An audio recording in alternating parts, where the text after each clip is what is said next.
नमस्कार। इस वक्त हमारे साथ डॉक्टर मुग्धा जंगली मैम हैं। आज विश्व महिला दिवस पर हमसे मिलेंगे, बातचीत करेंगे महिला स्वास्थ्य के ऊपर में। जंगली मैम, सबसे पहले तो आपका बहुत बहुत धन्यवाद कि आपने समय दिया। विश्व महिला दिवस की आपको हार्दिक हार्दिक शुभकामनाएं। मैम, जानना चाहूंगा एक प्रेग्नेंट लेडीज को किस किस तरह की प्रिकॉशंस लेनी चाहिए, किस किस तरह के ध्यान उन्होंने अपने स्वास्थ्य से रिलेटेड रखना चाहिए, क्या कहेंगे आप? बिल्कुल। प्रेग्नेंट लेडीज का ये पूरा जर्नी हम 40 हफ्तों का बोलते हैं। जैसे इसकी शुरुआत 0 वीक से होती है और 40 हफ्तों का ये टोटल जर्नी है, जिसमें उनका डाइट, उनका लाइफस्टाइल एंड एक्सरसाइज, वैसे ही वेट गेन, ये सब चीजों का बहुत इंपॉर्टेंस है। पहले के जमाने में हम डॉक्टर के पास जाते ही नहीं थे। पहले बोलते थे कि नहीं, 1-2 महीने के बाद, तीसरे चौथे महीने के बाद हम डॉक्टर के पास विजिट करो, लेकिन ऐसा नहीं है। पहले ही महीने में सोनोग्राफी, एक माइनर ब्लड टेस्ट, इन सब चीजों की बहुत जरूरत होती है, क्योंकि सोनोग्राफी से पता चलता है कि प्रेगनेंसी सही जगह पे है या नहीं। आज इतनी एडवांसमेंट हो रखी है, तो हम तो कुंडली जुड़ाने से पहले हम ये बोलते हैं कि पहले आप आपके ब्लड टेस्ट कर लो, then you are like rightly planning your pregnancy. Exercise और डाइट का भी मैं इंपॉर्टेंस हमेशा बोलती हूँ, क्योंकि बहुत ज्यादा 2 लोगों के लिए खाना जरूरी नहीं है। आपका बच्चा है पेट में, इसलिए आपने बहुत ज्यादा खाना चाहिए, बहुत वेट पुट ऑन करना चाहिए, बिल्कुल सही बात नहीं है, जिससे डायबिटीज, थायराइड, ब्लड प्रेशर का चांस बढ़ जाता है। तो प्रेगनेंसी फिट भी हो और उसके हाई रिस्क कंटेंट कम हो जाए, इसीलिए आपको सही तरीके से वेट गेन, सही तरीके का चेकअप, ANC चेकअप हम जिसे बोलेंगे, जिससे उसका हाई रिस्क नेचर कम हो जाए। सेकेंड इंपॉर्टेंट चीज कि आप बहुत लेट प्लान ना करें, इसको सही एज में प्लान करें, क्योंकि आज सारी वर्किंग लेडीज है जो बोलती है कि नहीं, हम लेट एज में प्लान करेंगे, अभी तो नहीं, अभी मेरा करियर इंपॉर्टेंट है। लेकिन आपका ओवरीज, आपकी बॉडी उसके लिए बाद में रेडी रहेगी या नहीं, ये कह नहीं सकते। पर्टिकुलर टाइमिंग क्या, कौन सी एज तक के कंसीव किया जा सकता है, क्या कहेंगे? आइडियली 27 to 30 एज जो है, उसमें प्रेगनेंसी कंसीव करने की जो कैपेसिटी है वो सबसे अच्छी रहती है, जिसमें बच्चे को भी प्रॉब्लम होना वो कम होता है, माँ का भी हेल्थ अच्छा रहेगा, जिससे हाई रिस्क प्रॉब्लम्स भी नहीं आएंगी। ऐसे बहुत सारे लोग, जैसे आपने भी बताया, अपने करियर के तरफ ध्यान देते हुए प्रेगनेंसी को नजरअंदाज करते हैं और बहुत साल बाद में करते हैं, 30 एज ऑन 35, 38, किस तरह की डिफिकल्टीज आ सकती है? उनमें एक तो बच्चे को, जो अजन्मे बच्चे को बहुत सारी प्रॉब्लम्स, जिसे हम एनोमलीज बोलते हैं, ये प्रॉब्लम्स आती है। मंद बुद्धि बच्चे पैदा होना, या फिर उनमें कुछ डिफेक्टिव चीजें पैदा होना, मदर्स को बीपी, शुगर जैसे डायबिटीज, फिर इंसुलिन के इंजेक्शंस और उससे रिलेटेड कॉम्प्लिकेशंस बच्चों में भी आना, थायराइड रिलेटेड प्रॉब्लम्स, बाकी सारे प्रॉब्लम्स भी इनमें आते हैं।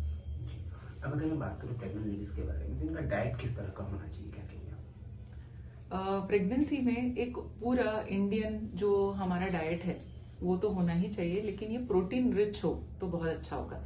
हमारी जो इंडियन फूड प्लेट है, उसमें अगर देखा जाए तो प्रोटीन बहुत कम मात्रा में है। तो आप वेजिटेरियन डाइट देखो तो उसमें हम रोटी है, चावल है, तो सारी कार्बोहाइड्रेट से भरी हुई चीज है, लेकिन प्रोटीन की मात्रा कम हो जाती है। तो आप प्रोटीन को बढ़ाने के लिए आप अच्छे से स्प्राउट्स, ये सब चीजें, पनीर, अंडा, आप सारी तरह की दालें, सीड्स, इन सब का, होल ग्रेन्स का ज्यादा से ज्यादा इस्तेमाल होना चाहिए। पानी आपने बहुत अच्छा लेना है। एनर्जी डेंस फूड की बहुत ज्यादा जरूरत नहीं है कि लोग बहुत ज्यादा ड्राई फ्रूट्स खा रहे हैं, या फिर बहुत शुगरी फ्रूट्स की भी जरूरत नहीं है। 1 fruit a day is fine, लेकिन your plate should be rich in protein every time.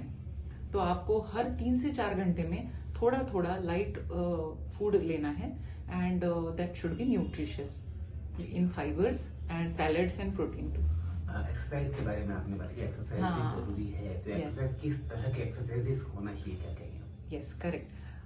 Exercises में पहले 3 महीने में अगर आपको कोई भी हाई रिस्क प्रॉब्लम नहीं है, जैसे स्पॉटिंग या ब्लीडिंग की शिकायत नहीं है, प्लेसेंटा प्रीविया, या फिर बच्चे की ग्रोथ ठीक नहीं होना, डिलेड कंसेप्शन, बार बार उन्हें physically they are not well, then ऐसे पेशेंट्स में हम ही डॉक्टर थोड़ा सा लेट एक्सरसाइज शुरू करते हैं। लेकिन otherwise those who have conceived spontaneously, मतलब उन्हें कोई इनफर्टिलिटी ट्रीटमेंट, IVF, IUI के थ्रू नहीं जाना पड़ा, तो ऐसे पेशेंट्स में आप एक्सरसाइज एकदम फर्स्ट ट्राइमेस्टर से चालू कर सकते हैं, जैसे कि सिंपल वॉकिंग, आप स्ट्रेचिंग, प्रेगनेंसी योगा, ये सब चीजें आप पहले से कर सकते हैं।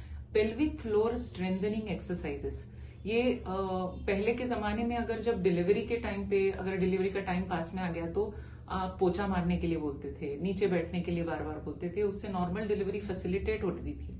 तो इसी को पेल्विक फ्लोर स्ट्रेंथनिंग आज की लैंग्वेज में बोलते हैं, जो एक्सरसाइजेस उनको प्रेगनेंसी के दौरान करनी चाहिए, जिससे नॉर्मल डिलीवरी एंड ऑल के चांसेस बढ़ जाते हैं। मैंने पहले के समय बिना बताए हाँ, yes, yes.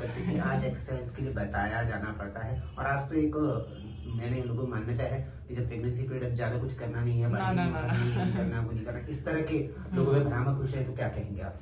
तो आईवीएफ एंड आईयूआई या फिर कोई भी आर्टिफिशियल रिप्रोडक्टिव टेक्निक वाली जो प्रेगनेंसी है, उनमें दवाइयों का सपोर्ट बहुत ज्यादा रहता है। तो ये दवाइयों के सपोर्ट की वजह से उन्हें बार बार बेड रेस्ट एंड ऑल दिया जाता है। मैंने पहले भी मेंशन किया कि जो कंडीशंस ब्लीडिंग से रिलेटेड उनमें हम ही मना करेंगे, लेकिन अदरवाइज नो।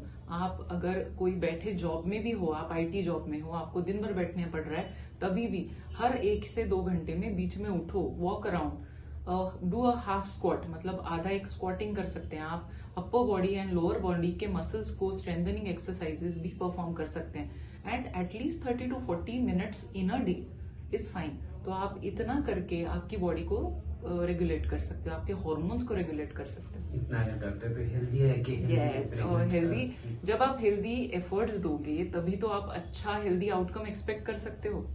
जी मैम, मुग्धा मैम, आपके बारे में अगर मैं जानना चाहूंगा, तो आप एज ए डॉक्टर अनेकों वर्षों से आप अपनी सेवाएं प्रदान कर रही हैं। किस तरह से शुरुआत हुई थी डॉक्टर बनने की, जो जीत की, वो कहाँ से यानी कि आपको लगी? मैं 2001 में गवर्नमेंट मेडिकल कॉलेज नागपुर से मैंने एमबीबीएस ज्वाइन किया। उसके बाद मैंने grant government medical college Mumbai से अपना पीजी किया। सो वहीं पे मैं मुंबई में पिछले 8 से 9 साल वहीं पे थी। देन कोविड के टाइम पे मैंने नागपुर में मेडिकल कॉलेज भी ज्वाइन किया एंड लास्ट 4 to 5 इयर्स से मैं प्राइवेट प्रैक्टिस में हूँ। सो ओवरऑल 14 साल का मेरा एक्सपीरियंस है। एंड अभी मैं डायरेक्टर हूँ ये पर्पल वुमेन्स हेल्थ क्लिनिक। ये मेरा खुद का है। यहाँ हम महिलाओं से रिलेटेड सारे इलनेस, सारी उनकी प्रेगनेंसी, एडोलसेंस,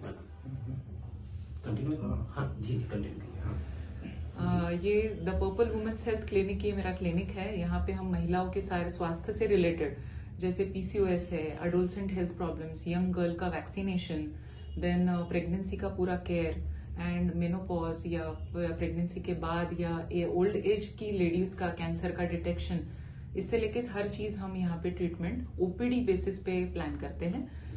मेरे एक 14 इयर्स के एक्सपीरियंस में I am expert as a high risk pregnancy and laparoscopy and vaginal surgeries. So मैं मैक्स हॉस्पिटल में as a full time consultant हूँ। जी, आपको मैं आपसे ये पूछना चाह रहा था कि डॉक्टर बनना है पहले से फिक्स था या फिर क्या हाँ, पहले से ही फिक्स था।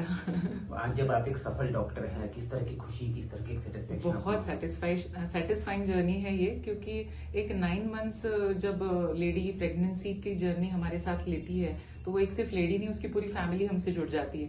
प्रेगनेंसी के पहले जब हम उन्हें कंसीव करने के लिए हेल्प करते हैं, तो ये completely they know us for life, they remember us for life. And एक न्यू बॉर्न को बर्थ देना, फिर उनकी हेल्थ जर्नी में उनके साथ रहना, ये बहुत सेटिस्फाइंग एक्सपीरियंस रहता है। As a obstetrician I am really happy and I am loving my job like anything. Channel के माध्यम से आपको विश्व महिला दिवस के उपलक्ष्य पर जो महिलाएं देख रही हैं या जो जनता हमारी देख रही है, उनको क्या एक मैसेज आप इस दिन के अवसर पर देना चाहेंगे? मैं इन सभी को, जो वर्किंग लेडीज है स्पेशली, जो स्ट्रेस में है, जो दोनों साइड में अपना लाइफ को बैलेंस कर रही है, वर्किंग भी कर रही है, अपने घर को भी संभाल रही है, इन लोगों को मैं बोलूंगी कि शांत मत बैठिए। अगर आपको कोई भी तकलीफ है तो ये तकलीफ सिर्फ आपके हार्मोन्स है इसीलिए आपको नहीं हो रही है। अगर कोई तकलीफ टाइम के हिसाब से ज्यादा है तो गायनेकोलॉजिस्ट या ऑब्स्टेट्रिशियंस को मिलिए और इन तकलीफ का सॉल्यूशंस देखिए, क्योंकि आज हर चीज सिवियर होने को टाइम नहीं लगता, लेकिन अगर हम उसको स्क्रीन करें या पहले पता करें तो प्रिवेंशन जरूर कर सकते हैं। सो prevention is always better than cure. अगर किसी को अपनी वुमेन हेल्थ से रिलेटेड कोई भी चेकअप्स कराने हैं या आपसे परामर्श लेना है, तो पर्पल वुमेन हेल्थ केयर पर किस तरह संपर्क किया जा सकता है? पर्पल वुमेन हेल्थ का पेज गूगल पे अवेलेबल है और उस पर एक कॉन्टैक्ट नंबर भी है जिससे आप अपॉइंटमेंट्स ले सकते हैं। एंड हम यहाँ पे वॉक इन पेशेंट्स ही लेते हैं, तो ऑन दी अपॉइंट, क्योंकि ये छोटा सा एक ओपीडी बेसिस का क्लिनिक है, तो आप यहाँ पे कभी भी आके आपका 5 to 8 इवनिंग के टाइम पे आप कंसल्ट कर सकते हैं। एड्रेस बता दीजिए। This clinic is located at IT park, Gayatri Nagar, Radha Krishna Sahniwas. आपने हमें समय दिया और महिला स्वास्थ्य विषय का आपने जानकारी दी, इसके लिए आपका बहुत बहुत धन्यवाद। Thank you so much. आज के लिए बस इतना ही। ऐसी ही ताज़ा खबरों के लिए बने रहिए डेली न्यूज़ 9 के साथ।